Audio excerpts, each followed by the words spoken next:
Salut les amis, petite vidéo d'aujourd'hui, je vais essayer de vous expliquer comment fonctionne une grue forestière. Donc là je suis dans la forêt de Marche Noire. Donc la forêt de Marche Noire c'est entre Orléans et Vendôme. Et là on va charger des petits plots de chêne, là je vais vous faire voir, vous voyez.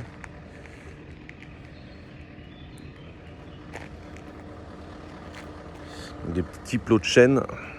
Donc pour vous expliquer un petit peu comment ça se passe, en fait mon patron soit il m'envoie un plan en photo ou un plan GPS ou des choses comme ça avec un listing, et du coup sur les grumes vous voyez vous avez des petites plaquettes comme ça entourées, donc là c'est un rond jaune, des fois ça peut être rouge, blanc, bleu, peu importe.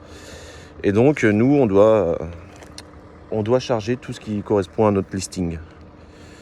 Parce que certains, je pense, se disent mais putain, mais comment ils font pour trouver les chantiers dans les forêts? C'est pas si compliqué que ça, hein. Quand on a les bons plans et les bons points GPS, ça y va tout seul, hein.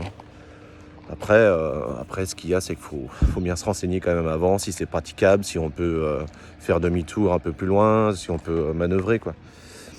Donc voilà ce que je vais charger aujourd'hui. Donc là, je vais retourner au camion et je vais vous expliquer un petit peu comment ça fonctionne. C'est pas bien compliqué, hein. Faut allumer les pompes, faut étirer la remorque en fonction de ce qu'on va charger. Donc là vous voyez, vous avez plusieurs dimensions de grumes. Donc quand c'est la grande grume de 12-13 mètres, on allonge et puis hop on charge. Mais quand c'est des plots ou des mérins, faut faire du bout à bout en fait. Et donc faut bien repérer comment on va charger déjà. Faut bien repérer les morceaux, la taille, pour savoir comment on va charger, comment on va allonger la remorque. Faut repérer la sortie du chantier, la route qu'on va prendre, parce que si on allonge de trop, il y a certains endroits où on passera pas.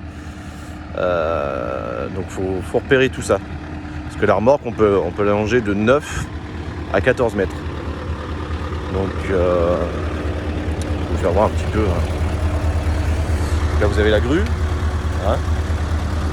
Donc là je suis raccourci pour pouvoir passer un peu partout. On raccourcit le châssis. Vous voyez, je suis pas très long là. Donc là je suis à 9 mètres. Je vais allonger, je pense,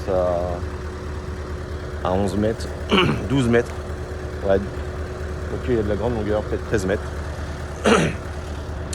Donc c'est pas bien compliqué là, vous voyez, j'ai les deux essieux, le vireur de relevé, l'essieu avant aussi qui est relevé. Donc moi ce que je fais, c'est ce que moi je fais, il y en a certainement d'autres qui font autrement. Mais avant d'allonger la remorque, je baisse tous les essieux. C'est parce que ça travaille moins sur l'essieu central du coup. Donc là je vais vous faire voir. Hop. Je remonte dans le camion. Tac. Donc je vais vous faire voir là comment ça se passe pour allumer les pompes. Petite vitesse, grande vitesse pour la grue. Comment déverrouiller le châssis pour pouvoir étirer la remorque. Et puis étirer la remorque. Donc je vous fais voir vite fait. Donc moi c'est un Scania, hein. Donc ici on a l'allumage des pompes. Je vais approcher un peu. Donc l'allumage des pompes ici. Toujours mettre au point mort parce que sinon ça marchera pas. C'est la prise de force en fait. Ici, donc vous avez le déverrouillage du châssis. Donc là je le déverrouille. Je baisse mes essieux. Tac. Ici vous avez le frein de remorque. Petit bouton, frein de remorque. Tac. J'enclenche, marche avant, c'est une boîte automatique. Et puis on y va. On jette un œil dans le rétroviseur en même temps. Hop, mes essieux soient bien baissés. Donc là, vous voyez, j'appuie sur le frein de remorque. Ici, c'est le verrouillage châssis et je vais verrouiller en même temps. une fois que je serai rendu à la bonne distance. Tac, là j'appuie et ça va se verrouiller normalement. Tac. Donc là ça y est, c'est verrouillé. Donc là j'ai plus qu'à avancer, me mettre en place. Les grumes sont ici. Je fais bien attention de pouvoir placer mes béquilles au bon endroit, parce que des fois c'est un peu tendu. Donc là je suis en place pour charger les premiers plots, et après il va falloir que je redescende dans la grue et que j'avance au fur et à mesure. Donc là j'ai bien remis au point mort. Tac, j'allume mes pompes. Vous allez voir, il y a un petit témoin qui va s'allumer au tableau de bord. Tac, il est allumé là. Et maintenant je vais vous faire voir le reste. La grue, comment ça fonctionne.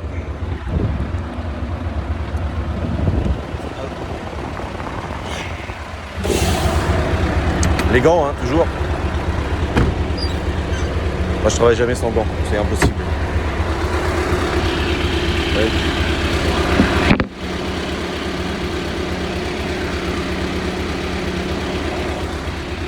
Donc là vous voyez, j'ai un crochet là ici. J'ai un crochet là. Et ici j'ai un vérin. Donc je vais accrocher ces deux là, ça évite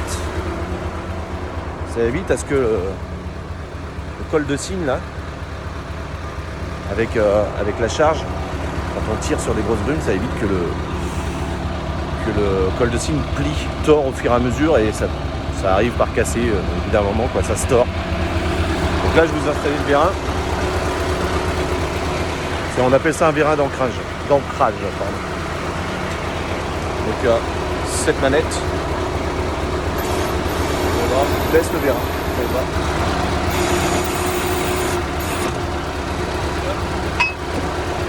C'est pas facile avec le téléphone, normalement ça va beaucoup plus vite. Et là le vérin d'ancrage, ça sert à rien de le tendre au maximum. C'est juste histoire de le stabiliser un petit peu. Et maintenant on va monter. Hein, voilà. On déverrouille le siège bien sûr. Ah, j'ai oublié. Les béquilles, je les ai pas déverrouillées. Et, les béquilles, j'ai un petit bouton ici. Là. Je déverrouille. Là c'est les deux manettes pour les béquilles, je lève. Vous allez voir. Là, vous allez entendre un bruit, ça va se débloquer. Tac. C'est ça qui s'est débloqué. Hop, maintenant on est sur la grue. On est un peu perché, hein. Vous voyez. Donc là je vais descendre mes béquilles.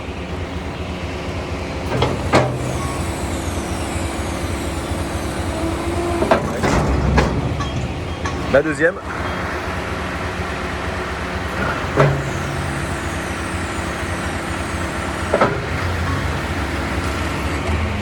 Et on pousse bien à fond sur les béquilles pour les mettre en tension, pour être bien stable, parce que sinon on va commencer à danser. Et donc maintenant je vais vous faire voir les manettes. Il y en a 1, 2, 3, 4, 5, 6 manettes. Donc ici, pied gauche. Là vous voyez, j'ai une pédale là. Le pied gauche, ça sert à lever le premier bras. Donc on y va, j'appuie dessus. Vous voyez, le bras se lève. Donc je vérifie toujours mon grappin. Donc du coup, manette pour le grappin, c'est celle-ci. Vous voyez, je tourne.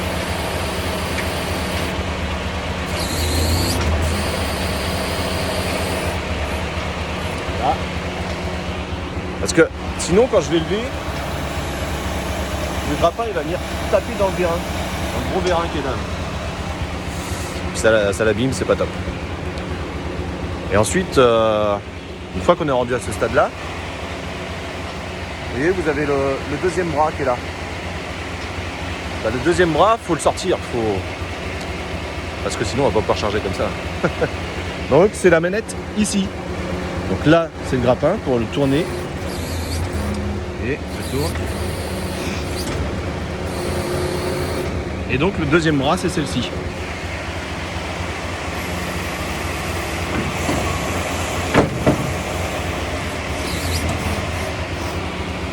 Pas bien compliqué, hein.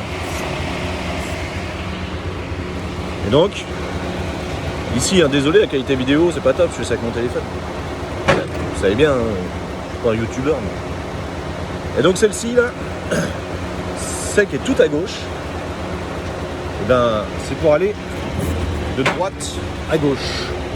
Voilà mon grappin, sinon je vais taper dans les poteaux. Donc là, on y va.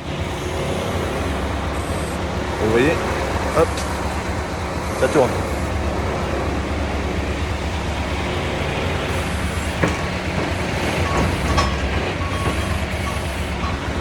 Et celle qui est à côté là, juste là, donc ça c'est celle pour aller de droite à gauche, et celle-ci là, c'est l'ouverture grappin, ouverture-fermeture grappin. Vous voyez ? Maintenant il ne reste plus qu'une seule manette, enfin pédale entre guillemets. C'est celle-ci, mon pied droite. Donc je vais relever un petit peu, quoique vous allez voir tout ça. Donc c'est mon pied droite, c'est pour avancer et rentrer le télescope. Donc j'appuie, ça avance le télescope, ça le sort. Je relève, hop, ça le rentre.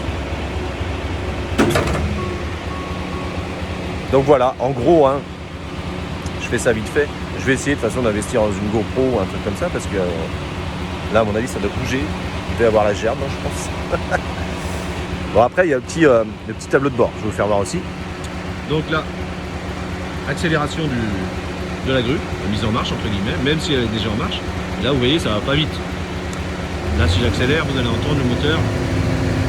Et là, tout de suite, ça va beaucoup plus vite. Voilà. Ici, le ventilo pour le radiateur d'huile, pour refroidir l'huile. Là, on a le siège chauffant. Bah ouais, parce que l'hiver, ça caille un peu, j'aime bien que ça me chauffe le cul, moi. Les lumières de travail. Et ici, c'est verrouillage, déverrouillage du châssis. Je peux le faire aussi d'ici. Comme ça, avec le grappin, j'arrive à pousser la remorque. Et puis voilà, les gyros de défi. Vous voyez, voilà, la lumière d'état. Et puis ça, très important, le bouton stop. En cas d'accident ou autre, c'est très important. Encore une chose importante, qui tout le monde ne l'a pas, ce n'est pas quelque chose d'obligatoire, c'est le peson. Donc vous voyez là-bas, au-dessus du grappin, j'ai un petit boîtier jaune. Qui est lui relié ici en Bluetooth avec l'écran, vous voyez là. Je vais l'allumer. Ça va biper fort, voilà.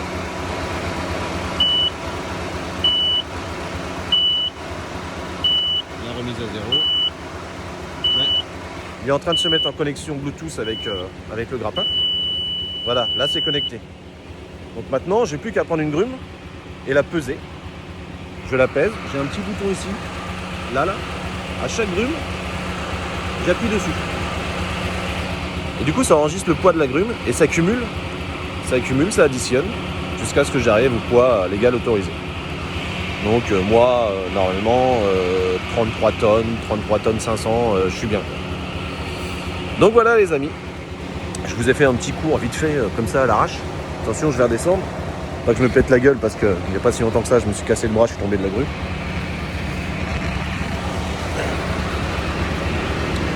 Je vais descendre, m'éloigner un petit peu parce qu'avec le bruit du moteur, ça va pas être top.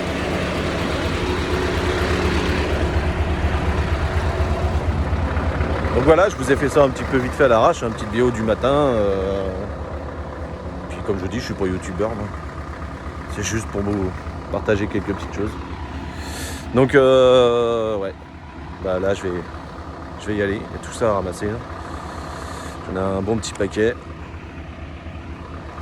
Et puis j'emmène ça en Bretagne, j'emmène ça à côté de Fougères. Donc voilà. Il n'y a plus qu'à. Bon bah les amis, je vous dis à bientôt, surtout n'hésitez pas, un pouce et abonnez-vous, mettez la petite cloche, c'est important. Et puis je vous dis à bientôt. Et n'oubliez pas, petite dédicace à Seb, Lisette les mouettes. D'ailleurs, Seb, c'est un youtubeur qui avait plus de 30 000 abonnés et il s'est fait pirater sa chaîne. Donc sa chaîne c'était Chauffeur français au Canada. Donc il a recréé une chaîne qui s'appelle Chauffeur français au Canada Parabraze. Donc n'hésitez pas à aller voir sa chaîne, il explique vraiment tout ce qui concerne l'immigration canadienne pour les chauffeurs routiers. Et c'est complètement grâce à lui que moi je peux partir là-bas. Il m'a tout expliqué, il m'a tout enseigné, j'ai regardé toutes ses vidéos. C'est quelqu'un que j'ai rencontré déjà 2-3 fois. C'est un mec génial, il se prend pas la tête, il est cool quoi. Donc n'hésitez pas à aller voir sa chaîne et à vous abonner, à regarder ses vidéos, à mettre la petite cloche et tout, mettre des pouces. Il le mérite vraiment, c'est quelqu'un de très bien. Donc voilà. Voilà les amis, bon bah bisous les mouettes.